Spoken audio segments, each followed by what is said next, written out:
The test is in four-part, Part 1, Part 2, Part 3, and Part 4. Now look at Part 1. Part 1. You and a friend are looking for a place to live. You have a list of places and go to see a rental agent to check on a number of points.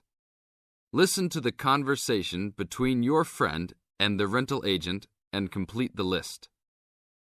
First, you have some time to look at questions 1 to 7.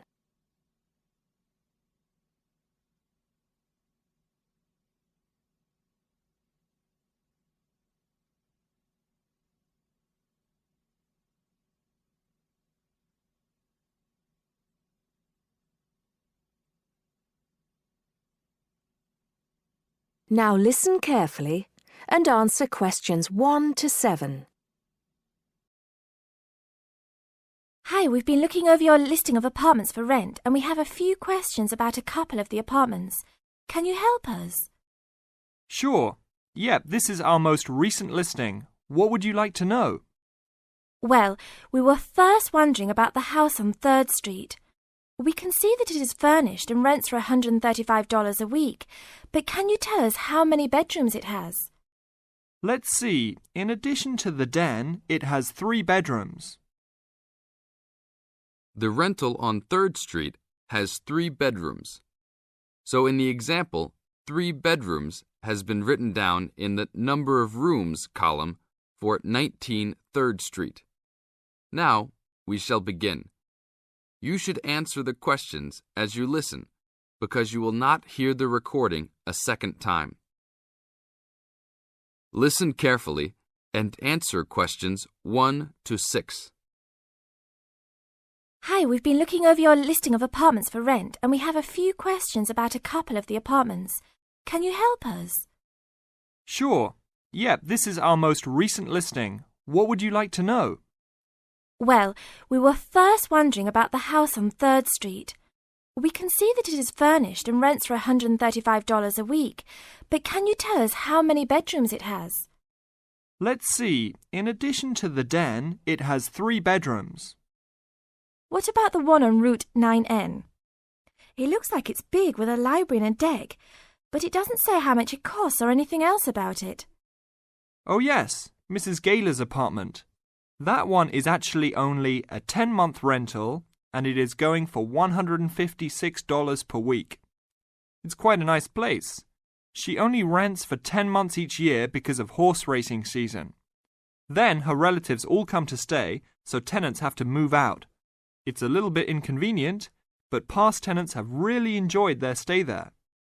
Oh, well, we need it for a full year. I guess that one is out. How about the rental on Browen Drive? How many rooms does that one have? As it says on the list, it has 2 bedrooms and a private kitchen and bath. But it's actually a very small place. That's why it's a bit cheaper. Oh. Well then, what about the one that has 3 large rooms? Who is renting that property? That one is a good deal. Mr. John Smith is renting it. But he's quite eccentric and he has a strict rule about no pets. How about cats? Nope, absolutely no pets. Well then, how about this studio apartment rented by Mr. Bo Jensen? How is that one? That ad is actually a bit deceptive. The studio apartment is the whole upper floor of an older house. It's actually very large and, at $45 a week, quite affordable. And it's near campus. I think I'd like to check that one out. Do you have a telephone number that we can call? It's not on the list? Oh, it isn't. Here it is. You should ring area code 518 and then 543-7790. Thanks. I think I'll call on that one first. Your friend decides that he would like to talk to Mr. Bo Jensen. Before you hear the rest of the talk, you have some time to look at questions 8 to 10.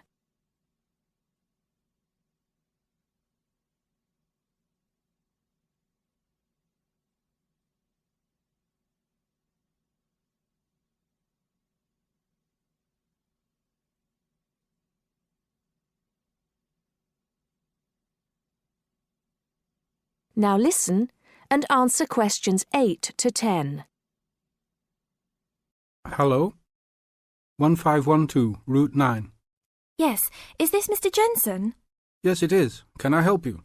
Yeah, we're studying here at university and we came across the rental information for the studio apartment that you're renting. Is it still available? Yes, of course. I actually just placed the ad and you're the first person to call. Is there anything you'd like to know about it? Yes, actually there is. As students, we are on the internet a lot, and we heard that some homes in the area have high-speed connections. What type of connection do you have there now?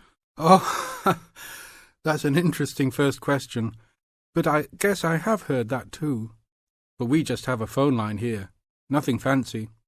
I think you can have a cable line installed, but it's just a phone line for now. Okay, well maybe we can do that. What type of heating does the apartment have? Now there's a more traditional question. We have oil heat here. It's an older house. That tends to be a little more expensive during the winter, right? Yeah, but there's nothing to do about it. It would cost too much for me to put in a gas heater. What else would you like to know about the apartment? Well, we heard it was quite big. Is it furnished? Actually, yes. I should have put that in the ad. It has an old couch and a couple chairs, a dining table, refrigerator, stove, and even a dishwasher. Does it have any beds? Yep, it has 2. That sounds great. When is the apartment available? You can have it tomorrow night if you want. I just have to clean up a couple things before you get here. Do you want to come over and see it first? No, it sounds fine to us. I actually know the street too, so I know the area. We'll take it. That is the end of part 1. You now have half a minute to check your answers.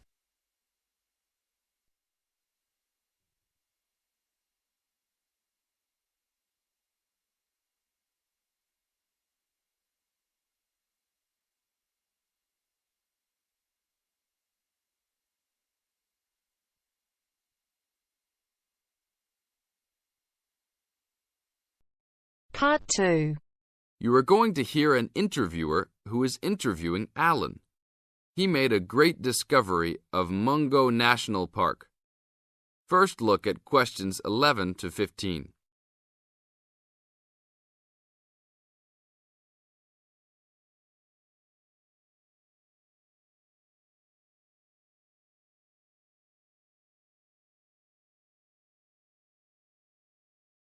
As you listen to the first part of the interview, answer questions 11 to 15. An event occurred in 1996 over a period of 3 days that attracted considerable attention at the time and led to a new find in Mungo National Park, which is the focal point of the Willandra Lakes World Heritage Area in New South Wales, Australia. I talked to Alan Moore, the organizer of this trip, about his experience. Alan, what was the purpose of your trip? Well, as you know, I love the outback and lead tours of people wanting to go into more remote parts of the country. However, I thought it was time for me too to have a holiday. So I packed up my family and we went to Mungo National Park. Why did you choose this location?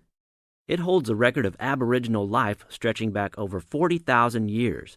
And of course, I wanted my young kids to be amazed by the main feature of the park, the remarkable Walls of China, as they're called, where wind and water erosion have exposed this long history. I see. What was the weather like? It was unusual for that time of year. The rain was just one continual downpour after another. We were always soaked to the skin. So we decided to cut our holiday short and only stayed 3 days in the end. However, it was eventful. The obvious problem was to get back to the nearest town, a small place called Burunga. But the dirt roads out there are always impassable after rain, so we settled down for a long, wet wait in the park. We didn't really mind because the scenery was so interesting. However, the kids wandered away without our noticing, and eventually we realized they must be lost. So we used our two-way radio to contact the park rangers and the police, and a helicopter was sent. Luckily, the kids were found within a few hours, but they'd made an important discovery. Now look at questions 16 to 20.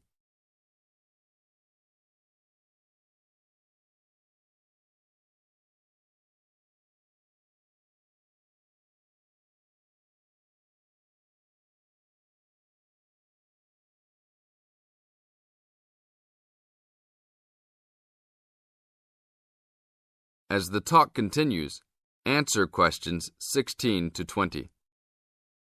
So the trip was also eventful for another reason, wasn't it? Yes, yes. They led us to some ancient Aboriginal art. The kids had taken shelter in a very small, low cave that was difficult to see from the outside. We were lucky to have another family camping in our location. When they heard us calling the kids, they immediately helped us search for them, and as the hours went by, they also provided us with much-needed support and encouragement. We really appreciated their help, and as we were already soaked through after looking for the kids for a couple of hours, they even made sure we had enough dry clothes to wear. The park ranger managed to get through to us to lead the search, and when the helicopter pilot notified us by two-way radio that he'd seen the children but was unable to land nearby, we were able to eventually find them very excited about what was in their little cave. And what did you think of their cave? Well, after squeezing in, I must say I was impressed, and managed to take a few photos of it before we left. There were many faint markings and dots on the wall. It was difficult to tell what they represented because they were so small, but people from the museum who have since visited there said the markings were similar to some other findings in the area, and later confirmed they were very old. Although it's now a protected site, the children like to call it their cave, and are allowed to visit it when a ranger can go with them. Thank you, Alan. If you go to Mungo National Park, you can see the entrance to the cave and some of Alan's photos at the ranger's station. Alan continues to lead tour groups in the outback, and if you want further information... That is the end of part 2. You now have half a minute to check your answers. You now have half a minute to check your answers.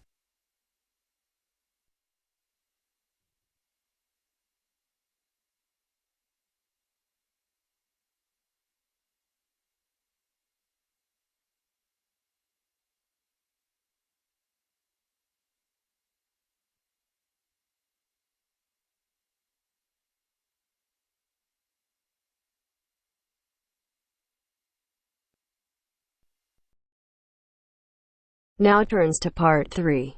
Part 3. You'll hear two university students discussing a social science lecture they attended.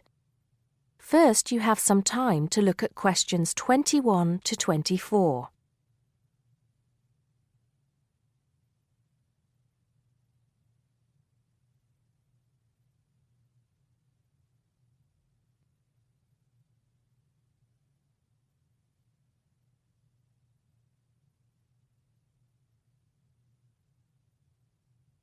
Now listen carefully and answer questions 21 to 24.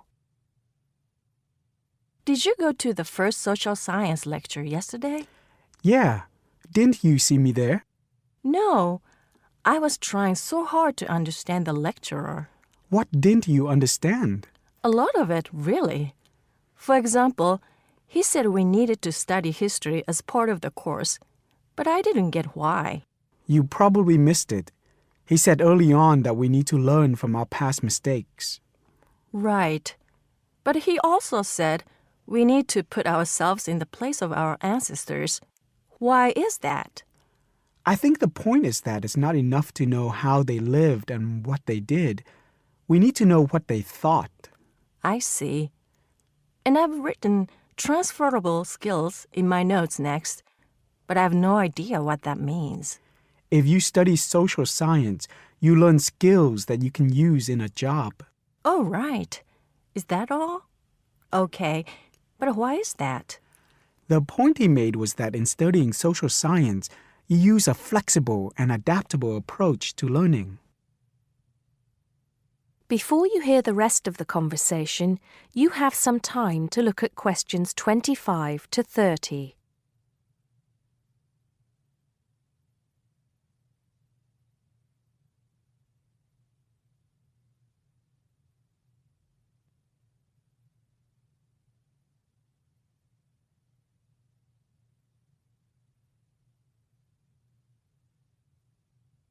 Now listen and answer questions 25 to 30. He also kept mentioning all the other subjects we will need to study as part of the course. I didn't write them all down, did you? Some of them. I think I can make sense of my notes. The first one was anthropology, which he said would cover prehistory and archaeology as well. Okay. Then there's economics. I wrote down that this was not meant to mean that we will spend all our time looking at economic theory, but more that we need to see how humans behave. That's good. I don't think I could handle economic theory. He said something about education too, didn't he? Yeah. He said we'll be looking at how cultural information is handed down from one generation to the next through teaching children. He said we'd be focusing on geography too, but I can't really remember which aspects. Can you? I noted it down, I think. Here we are, yes, particularly in relation to urban planning. It's law that I got confused about. I didn't understand why he linked that to economics. I think he meant that laws affect the way wealth is distributed. That makes sense. Now, what are the science wars? Okay, I did get that. The science wars are about how social science collects information. In sociology and social work, and in social science generally, they can only study patterns of behavior and observe. If you compare that to the way scientists work in physics or chemistry, it's very different because they use specific experiments that can be tested and which give concrete answers. Social studies is often accused of being unscientific. That's all. Okay. But it still looks like a good course, doesn't it? You don't have any regrets, do you? None at all. I'm looking forward to it. That is the end of part 3. You now have half a minute to check your answers.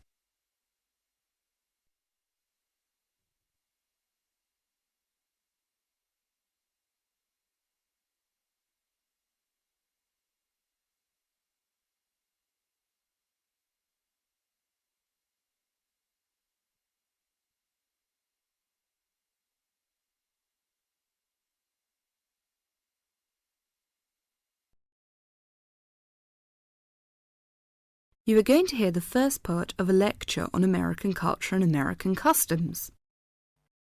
First, you have some time to look at questions 31 to 40.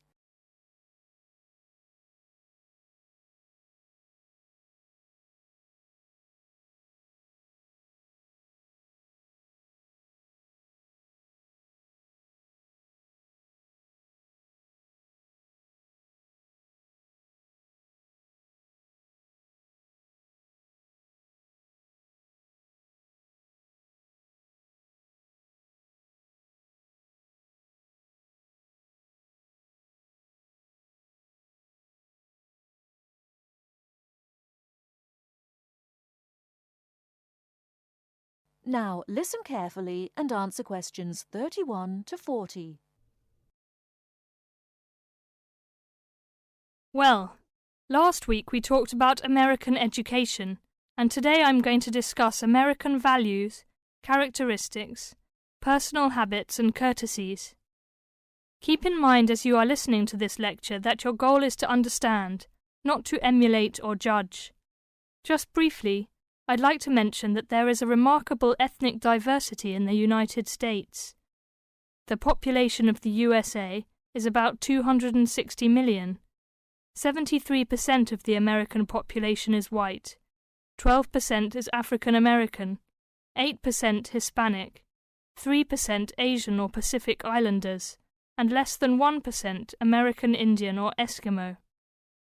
Many Americans resent generalizations being made about them because Americans see themselves as very unique and individualistic. On the other hand, Americans tend to lump foreigners together into one lot and condescendingly view foreigners as people who are not as intelligent or sensible as Americans.